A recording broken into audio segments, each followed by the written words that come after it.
Vocês já repararam como é comum no verão termos aí pancadas de chuva no final do dia? E muitas vezes são chuvas de uma intensidade muito grande que até em determinados pontos da cidade chega a causar um alagamento. Mas por que isso ocorre?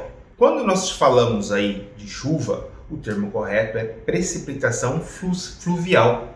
A precipitação fluvial ela pode ocorrer de várias formas. A chuva é muito mais comum e corriqueira aqui na região tropical onde moramos. Porém, ela pode vir na forma de granizo, na forma de neve, ou mesmo de neblina ou nevoeiro. Tudo depende na onde você se encontra. A chuva é o principal ponto aonde nós temos aí a entrada da água no nosso ciclo da água. Nós temos que muitas vezes aquela água que ela caiu na forma de chuva, ela vai passar a evaporar, subindo até a atmosfera e formando as nuvens. Olha que coisa legal! Do que é feita as nuvens? Eu sei que muitos de vocês aprenderam aí que as nuvens são feitas de água. Não? Vapor d'água? Não? Olha o que são feitas as nuvens. Veja, na verdade, as nuvens são feitas de água.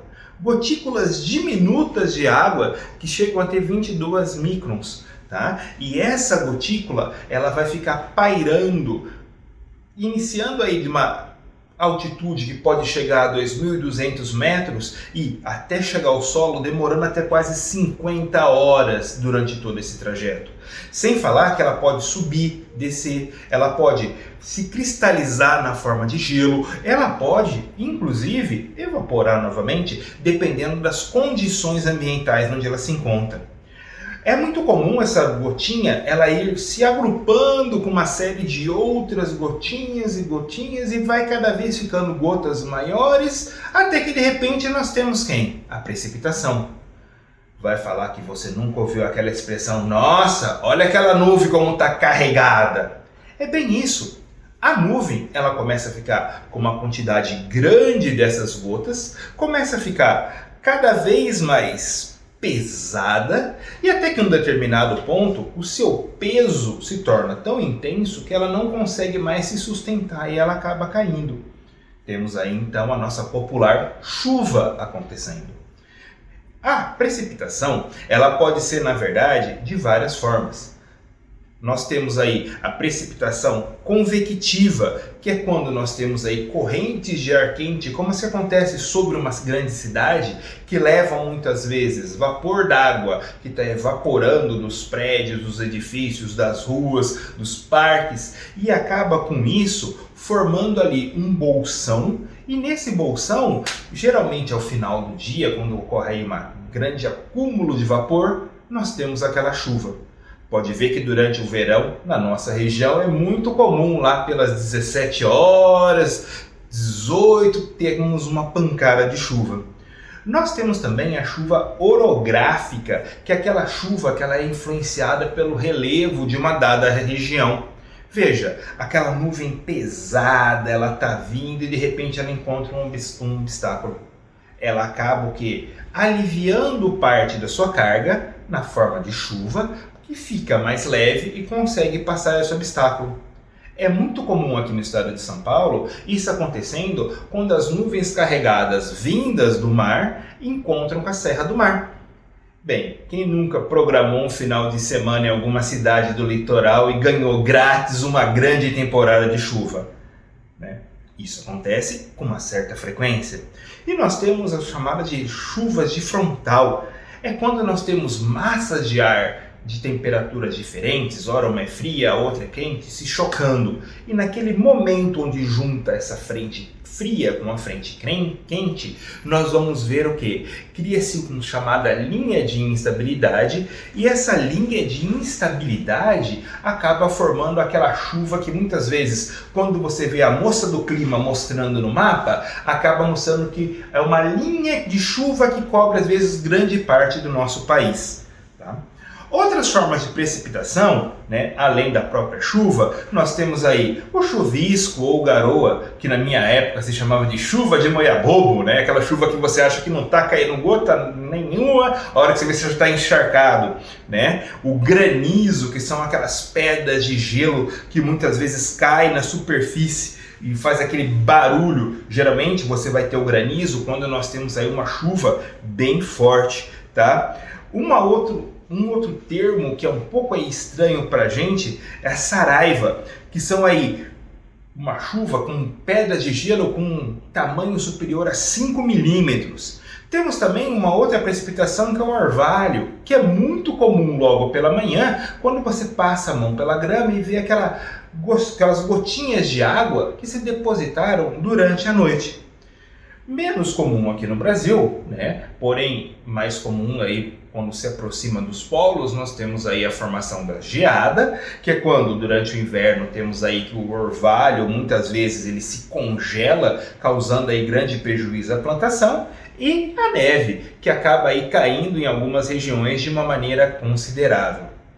Mas voltando ao assunto principal, da nossa chuva, a nossa precipitação fluvial, quantas vezes depois de você ter tido uma chuva de grande intensidade, você se depara com a seguinte manchete: Ribeirão registra maior volume de chuva do país. 92% do esperado para outubro choveu em 48 horas. É uma manchete até de se assustar. Quando você começa a ler um pouco mais a respeito disso, você percebe que ele te dá a seguinte informação de referência: choveu 128 milímetros. E aí você se pergunta: nossa, será que alguém catou uma régua e saiu correndo atrás dos pingos? Será que esse era o tamanho dos pingos e por isso chama tanta atenção esse tipo de comentário? Não. Na verdade, nós temos aí que você falar que choveu tantos milímetros está se referindo à unidade de medida da chuva, que era a famosa altura pluviométrica. E como isso acontece? Imagine uma cidade grande como Ribeirão Preto, que nós temos várias estações meteorológicas espalhadas pela cidade. Algumas são automáticas, fazem a leitura todo o tempo de vários fatores relacionados ao clima e ao tempo. Outras são manuais, dependem de um funcionário estar lá e anotando no final do dia tudo o que aconteceu. E o que nós vamos ter? À medida que nós temos a precipitação, é recolhido dentro de um volume conhecido uma certa quantidade de água. E isso é expresso em milímetros. Imagine o seguinte: imagine que eu tenha uma placa e essa placa tenha 1 metro por 1 metro. Eu sei que essa minha não tem, mas foi o que nós conseguimos para hoje. Imagine que de repente, após aquela chuva, eu constatei que nessa minha placa, com 1 metro quadrado, 1 metro por 1 metro, acumulou 1 milímetro de água. Quer dizer, imagine que você tinha lá a sua chuva caindo e a quantidade de água acumulada foi de 1 milímetro. Isso é pouco ou isso é muito? À primeira vista, pode ser pouco, pode ser muito, porque eu não falei quanto tempo isso caiu e nem o tamanho da área que isso ocorreu. Imagine que eu tinha aqui caindo 1 milímetro. Só que essa quantidade de água foi durante o dia. Um dia caí num chuvisqueiro bem fraquinho, quase como eu provoquei aqui com esse irrigador. Isso não quer dizer nada, vai ficar um clima até gostoso. Porém, se eu tenho uma quantidade muito grande num tempo muito curto, aí nós temos um problema. Por quê? Imagina o seguinte: essa área que eu falei para vocês de 1 metro por 1 metro, tá? Na verdade, ela acumularia 1 litro de água. Bem, imagine que você está num local cimentado que só tem um ralo. E esse local tem aí uma quantidade coberta, quer dizer, não dá para infiltrar, toda impermeabilizada, e eu tenho ali 40 metros quadrados e choveu essa quantidade. Eu vou ter que, para o meu ralo, irá se direcionar 40 litros.